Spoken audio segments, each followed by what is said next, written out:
Hello, I am Peter Chang, Professor of Cognitive Science at the University of Sussex. This is a recording of a talk that I gave to the E-Assessment Association Conference in London in June 2025. The title, METTRIC, an innovative technology for assessment, applying cognitive science to measure the contents of learners' memory. In this talk, I'll be introducing a novel technology for reassessment that we've been developing in my lab for over 2 decades. We use the term cognimetric or cognitive-biometric to describe our approach. METTRIC is the name of the latest incarnation of our demonstrator, which I'll show later. This approach has now reached sufficient maturity that we believe it can be used for assessments in the real world, which is why we're presenting it here at the E-Assessment Association Conference for the first time. Our cognimetric approach is novel in 3 ways. First, we are proposing a novel measurement construct, specifically a metric of the quality of the contents of a test taker's long-term memory for a given topic. The quality of the contents of someone's memory underpins their comprehension and competence in that topic of interest. Second, we have engineered a new class of assessment task that simply involves transcribing material from the given topic. As surprising as it may seem, test takers simply copy the material that they are presented. Third, we are using new measurement signals and instruments that examine micro-behaviours in transcription tasks. There are meaningful actions in such micro-behaviours that occur at timescales between 100 milliseconds and 2 seconds. It is by capturing and analysing such rich high-frequency data that the cognimetric approach provides a metric of the quality or structure of the contents in memory in a transcription task. So, there's going to be 5 parts to this talk. First, I'll give you some background about our experience in applying cognitive science to the design of systems to enhance human performance in complex tasks. It is this approach that we've taken to the development of the cognimetric approach and METTRIC. Second, I'll explain how it's even possible to measure the quality of the structure of the contents of long-term memory. It is those memory structures that underpin an individual's comprehension and competence in a given topic. Third, I'll explain how it's possible for a seemingly simple transcription task to provide the signals which we can use to measure the quality of the contents in memory. A particular innovation of our metric system compared with our previous systems is that it depends just on standard mouse or keyboard, or it can be delivered on a tablet computer. Then I'll give a brief demonstration of METTRIC with an example of an English language test, although METTRIC can be applied to any domain that has linear expressions such as mathematics and program coding. Finally, I will outline the benefits of METTRIC and examine some possible use cases of the system. As I mentioned at the beginning, I am Professor of Cognitive Science at the University of Sussex. Cognitive science studies the nature of human intelligence and thinking. Its particular focus is on how our minds process information. It's interdisciplinary, combining many different fields including psychology, AI and education. It's been around for about 60 years and its ideas are now permeating our general intellectual lives. Cognitive science considers intelligence in terms of types of information and the forms of information processing. These can range from simple processes such as perception through to higher forms such as problem solving, learning, creativity and expertise. In my lab, we use cognitive science as the basis for the design of systems to support cognition. This page shows a sample of some of the many systems that we've designed and evaluated. These include, on the left, novel visualizations and notations for conceptually challenging topics in maths and science. In the middle, interactive tutoring systems, again for conceptually challenging topics in mathematics and science. On the right, are decision support systems for information-intensive problem solving. We've designed and empirically evaluated over a dozen of these systems. What we've consistently found is that a thorough application of ideas from cognitive science, it's feasible to create systems that substantially improve cognitive performance in challenging tasks. I have a maxim which summarises the overall lessons that we've learnt through the years. With careful application of established theories from cognitive science, we can realistically expect to achieve a twofold improvement in cognitive performance. Admittedly, this is a strong claim, but one we're confident about given the number and variety of systems that we've created and successfully evaluated. We have taken this approach with the development of the cognimetric approach to assessment and METTRIC. A quick reminder, we are introducing a novel technology for assessment with 3 innovations.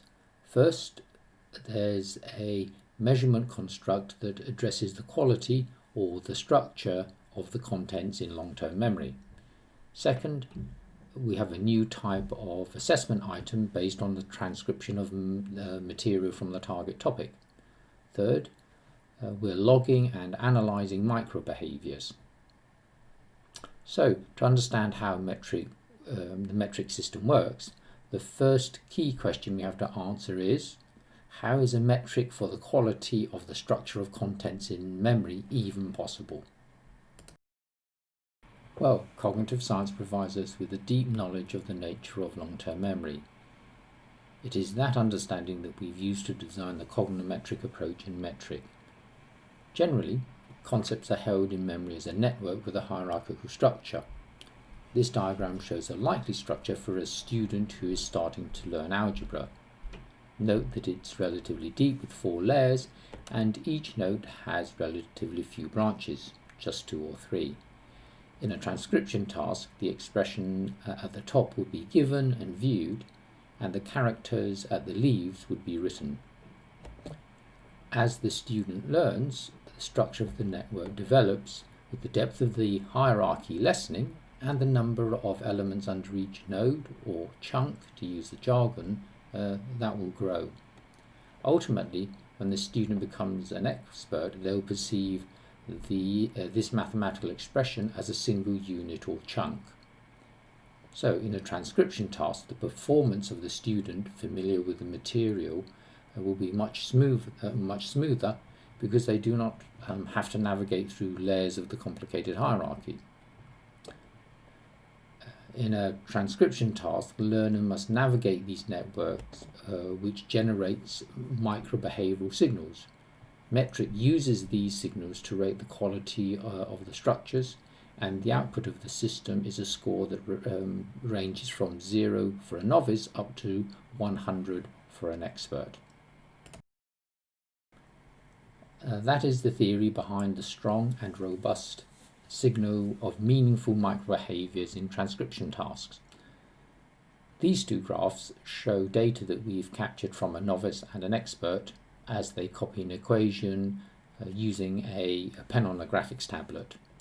The novice is a humanities undergraduate and the expert is a master's student in engineering. The variable on the y-axis is the duration or pause between making successive strokes. Clearly, the novice's profile has many more peaks and they are far more frequent than that of the expert. The scale of the novice's y-axis is double that of the expert. The expert has likely looked at the equation once and copied it all in one go. It appears that the novice is decomposing the expression into small sets of characters, and repeated cycles of viewing and writing of each of the sets is needed. The temporal signals of memory structures are not exclusive to mathematics. This graph compares the performance of a low and a high competent speaker of English. The high competent individual is a native speaker, the line in red, and the low competent individual in blue has an IELTS score of 6.5. It appears that the high competence speaker has just looked at the target sentence 3 times, and the writing process progressed smoothly in between those views. In contrast, the low competence speaker has viewed the sentence perhaps 6 or 7 times, and moreover, they're hesitant whilst writing in between those views. The second question we need to answer so you appreciate how the cognimetric approach works is, how can seemingly simple transcription tasks provide signals that can be used to measure the quality of memory? Our objective is to obtain metrics of comprehension that are both temporal and structural. In transcription tasks, we show the target material to the test taker. They view as much of the material as they can comfortably hold in memory, then they switch to the response area and reproduce as much of it as they can. The test taker then returns to the original material and repeats the whole process until done. The process of transcription involves many processes, including retrieval, goal planning, and motor scheduling. All of these processes depend on the contents of memory, so the structure of the contents of memory substantially determines the nature of the performance. We have identified behavioural variables that reflect these cognitive processes. One is the pauses between written elements as previously shown, but we've discovered other variables that signal the quality of memory structures. Finally, the computation of the metrics involves the modelling and normalising of the data across distributions of the variables of interest. We've been developing the cognimetric approach for the last 2 decades. Our early work was fundamental research on the nature of transcription processes. The findings from that work were used to develop the first cognimetric assessment methods, which we collectively called CACHE. CACHE requires test takers to write or draw on a graphics tablet.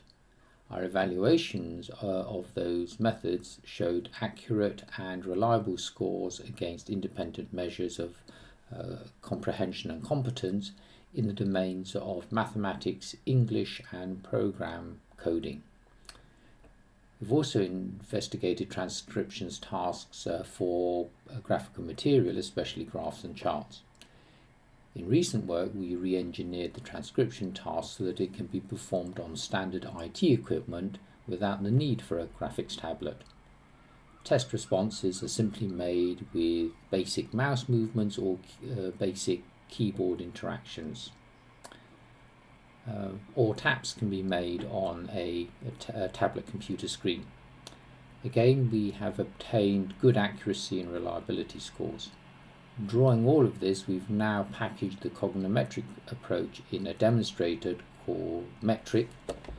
We're investigating the possibility of a smartphone variant. So now for a demonstration of METTRIC. On the left is the given material to be transcribed. It could be text, mathematical formulae, a program code, or any other linear expressions. On the right is the response area, where the test taker does a special form of transcription. When the original is visible, the response area is hidden, and vice versa. In the response area, the system successively reveals elements, in this case words. 9 out of 10 of the words correctly match the original, and 1 out of 10 are mismatches. The transcription process simply requires the test taker to verify whether each word is a correct match or not. They click the tick or the cross to do that. Incorrect verifications are shown in red. So what happens is the test taker reads as much of the original as they which they feel comfortable with in one attempt. Then they move to the response area and verify the words, whether the words match or not. When they've done, they can, or that they can immediately remember, they loop back to the original text and repeat the process. Something to note is that the rate of incorrect verifications are not used in the calculation of the test score. The purpose of the having mismatching items are to force the test taker to process for meaning and not simply just to press the tick or cross and, in an arbitrary way. Metric tasks with 100 elements or 100 words take about 5 minutes to complete.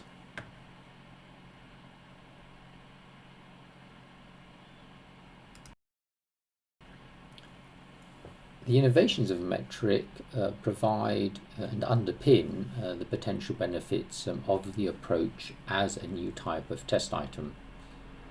As the data is captured at short timescales and at high frequency, assessments are quick to conduct.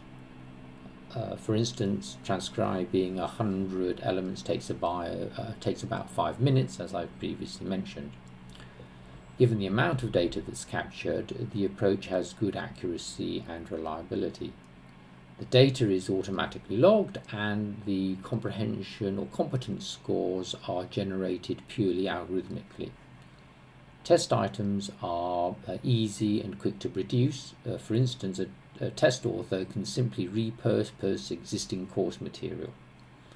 Also, we've observed that the transcription tasks are a positive experience for test takers. Everyone can successfully complete a copying task, so no one has to bail out, and they have a puzzle-like feeling, which is fun to do. Interestingly, although this will take further research, the cognimetric approach may provide some natural robustness against cheating or the use of AI by test takers. This is for a couple of reasons. First, micro-behaviours are not under conscious control, so it's not possible to obtain a good score by trying to mimic an appropriate pattern of micro-behaviours. Without possessing the relevant and appropriate structures in memory, a meaningful signal is simply going to be absent. In other words, you must actually know the target topic in order to do an assessment, a metric assessment well. Second, it's possible to generate cognitive-biometric profiles that are uniquely identify individuals. Imagine that we run a formative assessment during a course and a summative assessment at the end. It should be possible to estimate the likelihood that the person taking the final test at the end of the course is the same person who did the formative assessments during the course. It is reasonable to think of METTRIC as an alternative type of test item, which could be incorporated into an overall assessment alongside common types of test items. It could be deployed in that way, for instance, to give converging evidence of comprehension using the novel measurement this novel measurement construct. However, METTRIC's potential may be broader because the structure of the contents of an individual memory underpins so many cognitive processes that contribute to competence. For example, in our studies on the assessment of English, the scores correlate well with independent tests of vocabulary size, grammar, and general level of language attainment. In our studies with mathematics, the scores correlate well with independent tests of knowledge, problem solving, and confidence. Alongside this, METTRIC tests are quick to perform, so METTRIC might be used in diverse assessment contexts. In addition to summative tests, it may be well suited to ongoing formative testing with immediate feedback to students and also for instructors to track development. It can be used at the start of a course to quickly stream learners for differentiated intervention, or it can be used for quick mass screening of student or employee applicants. These are the present and former members of my lab who have contributed to the development of the cognitive-metric approach and METTRIC. I would also like to acknowledge our many funders. If you'd like to learn more about the cognitive approach to e-assessment and have a full demonstration of METTRIC, here are my contact details and that of Niall Amos, the Business Partnership Manager at University of Sussex, who's supporting this work. Thank you for your attention.